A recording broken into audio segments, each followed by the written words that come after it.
जय शिव शंकर।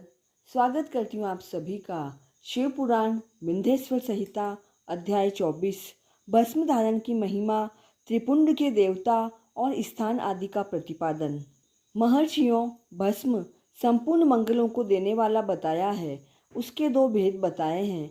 उन भेदों का वर्णन मैं करता हूँ। एक को महाभस्म जानना चाहिए, दूसरे को स्वल्प भस्म। महाभस्म के भी अनेक भेद हैं। वह 3 प्रकार का कहा गया है: श्रौत, स्मार्त और लौकिक।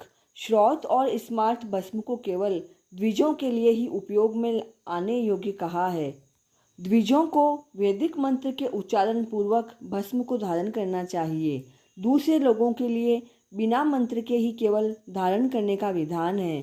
जले हुए गोबर से प्रकट होने वाला भस्म आग्नेय कहलाता है। महामुने, वह भी त्रिपुंड का द्रव्य है। भस्म भी त्रिपुंड धारण के काम में आ सकता है। महर्षि जाबाली ने सभी वर्णों और आश्रमों के लिए मंत्र से या बिना मंत्र के भी आदर पूर्वक भस्म से त्रिपुंड लगाने की आवश्यकता बताई है। भगवान शिव और विष्णु ने भी तिर्यक त्रिपुंड धारण किया है। अन्य देवियों सहित भगवती उमा और लक्ष्मी ने भी वाणी द्वारा इसकी प्रशंसा की है। ब्राह्मणों, क्षत्रियों, वैश्यों, शूद्रों, वर्ण संकरों तथा जाति भ्रष्ट पुरुषों ने भी उद्लूलन एवं त्रिपुंड के रूप में भस्म को धारण किया है। भस्म धारण तथा त्रिपुंड की महिमा एवं विधि बताकर सूत जी ने फिर कहा, महर्षियों, इस प्रकार मैंने संक्षेप में त्रिपुंड का माहात्म्य बताया है। हे मुनिवरों, ललाट आदि सभी निर्दिष्ट स्थानों में जो भस्म 3 तिरछी रेखाएं बनाई जाती है, उन्हीं को विद्वानों ने त्रिपुंड कहा है। भुहों के मध्य भाग से लेकर जहाँ तक भुहों का अंत है, उतना बड़ा त्रिपुंड ललाट में लगाना चाहिए। मध्यमा और अनामिका अंगुली से 2 रेखाएं करके बीच में अंगुष्ठ द्वारा प्रतिलोम भाव से की गई रेखा त्रिपुंड कहलाती है। त्रिपुंड अत्यंत उत्तम तथा भोग और मोक्ष को देने वाला है। त्रिपुंड के 3 रेखाओं में से प्रत्येक के 9 देवता हैं, जो सभी अंगों में स्थित है।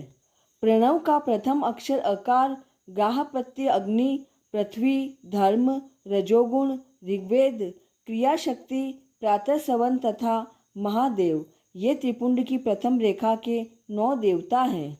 प्रणव का दूसरा अक्षर उकार, दक्षिणाग्नि, आकाश, सत्वगुण, यजुर्वेद, मध्यादिन, सवन, इच्छा शक्ति, अंतरात्मा तथा महेश्वर, ये दूसरी रेखा के 9 देवता हैं। प्रणव का तीसरा अक्षर मकार, आह्वानीय, अग्नि, परमात्मा, तमोगुण, द्युलोक, ज्ञान शक्ति, सामवेद। तृतीय सवन तथा शिव की ये तीसरी रेखा के 9 देवता है। भक्ति भाव से नित्य नमस्कार करके स्नान आदि से शुद्ध हुआ पुरुष यदि त्रिपुंड धारण करे तो भोग और मोक्ष को प्राप्त कर लेता है। 32, 16, 8 अथवा 5 स्थानों में त्रिपुंड का न्यास करे। मस्तक, ललाट, दोनों कान, दोनों नेत्र, दोनों नासिका, मुख, कंठ, दोनों हाथों, दोनों कोहनियों, दोनों कलाई, हृदय, दोनों पार्श्व भाग, नाभि, दोनों अंडकोश, दोनों उरु, दोनों गुल्फ, दोनों घुटने, दोनों पिंडली और दोनों पैर, ये 32 उत्तम स्थान हैं। इनमें क्रमशः अग्नि, जल, पृथ्वी, वायु, 10 दिक् प्रदेश, 10 दिक्पाल तथा 8 वसुओं का निवास है।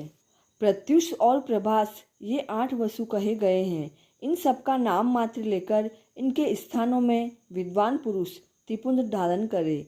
16 स्थान में ही त्रिपुंड धारण करे। मस्तक, ललाट, कंठ, दोनों कंधों, दोनों भुजाओं और दोनों कोहनियों तथा दोनों कलाइयों में, हृदय में, नाभि में, दोनों पसलियों में तथा पृष्ठभाग में त्रिपुंड लगाकर वहाँ दोनों अश्विनी कुमारों का, शिव शक्ति, रुद्र, ईश तथा नारद का और वामा आदि 9 शक्तियों का पूजन करे। मस्तक में शिव, केश में चंद्रमा और दोनों कानों में रुद्र और ब्रह्मा, मुख में विघ्नराज गणेश, दोनों भुजाओं में विष्णु और लक्ष्मी, हृदय में शंभु, नाभि में प्रजापति, दोनों उरुओं में नाग और नाग कन्याएं, दोनों घुटनों में ऋषि कन्याएं, दोनों पैरों में समुद्र तथा विशाल पृष्ठभाग में संपूर्ण तीर्थ देवता रूप से विराजमान हैं। यदि उत्खूलन में भी असमर्थ हो तो त्रिपुंड आदि लगाए। त्रिनेत्रधारी तीनों गुणों के आधार तथा तीनों देवताओं के जनक भगवान शिव का स्मरण करते हुए नमः शिवाय कहकर ललाट में त्रिपुंड लगाए। ईशाभ्याम नमः ऐसा कहकर दोनों पार्श्व भागों में त्रिपुंड धारण करे। बीजाभ्याम नमः यह बोलकर दोनों कलाइयों में भस्म लगाए। पित्राभ्याम नमः ऐसा कहकर नीचे के अंगों में, उमेशाभ्याम नमः कहकर ऊपर के अंग में तथा भीमाय नमः